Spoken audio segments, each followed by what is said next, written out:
Hello everyone, আসসালামু আলাইকুম। So আজকে আমি আরেকটি কানাডা ভিসা সাকসেস নিয়ে এসেছি উইথ স্পাউস। তো প্লিজ আপনি ইন্ট্রোডিউস করবেন আপনি। Myself, Fatima Islam Shurobhi. And myself, Andy Rovidabothan.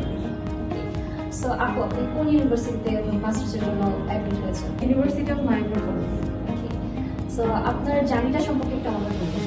আসলে আমার জার্নিটা ছিল একেবারে, আমি শুরু থেকে হতাশ ছিলাম খুব, আমি ভেবেছিলাম যে আমার হয়তো বা হবে না, কিন্তু এখানে আসার পর বিশেষ করে ওয়াহিদ স্যার প্রথম দিনই আমাকে বলেছেন যে না, তুমি কোনো টেনশন করো না, তোমার পসিবল, তোমার আমার রেজাল্ট, আমার সব কিছু আইএলটিএস স্কোর সব কিছু দেখে স্যার আমাকে এনকারেজ করে। তারপর আমার জার্নিটা শুরু হয়। আসলে আমার জার্নিটা 1 বছর আগে শুরু করেছিলাম আপনাদের সাথে, কিন্তু আমার কোথাও কোনো হোঁচট খেতে হয়নি। ইউনিভার্সিটির অফার লেটার থেকে শুরু করে অ্যালয় পাওয়া পর্যন্ত সব কিছু ব্যাপারে আপুর আমাকে অনেক হেল্প করেছে। আর এছাড়া আমি সবসময় মানসিকভাবে একটু স্ট্রেস থাকতাম, তো আপু অ্যাকচুয়ালি আমাকে মেন্টর হিসেবে সবসময় হেল্প করেছে, অনেক ধরনের গাইডলাইন্স দিয়েছে, সান্ত্বনা দিয়েছে আসলে এক কথায়। তো আমি আসলে এটুকুকে আপনাদেরকে বলবো যে আপনারা হয়তো অনেক ইনস্টিটিউশনে যাবেন এই ধরনের, কিন্তু এখানে আসার পর আপনি একদিন আসলে হয়তো অনুভব করবেন যে না, এটা সবকিছু থেকে আলাদা।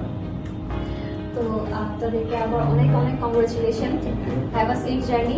আমাদের সবসময় মনে রাখবেন আর আমার ফিউচার স্টুডেন্টদের জন্য কিছু যদি বলেন।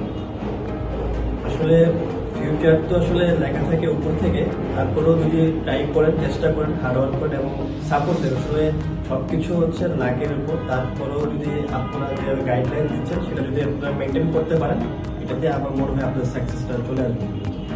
সবাইকে ধন্যবাদ এবং রিকমেন্ডেশন থাকবে, আপনারা এটুকু সাথে থাকবেন। থ্যাংক ইউ ভাইয়া, অ্যান্ড কংগ্রেচুলেশন।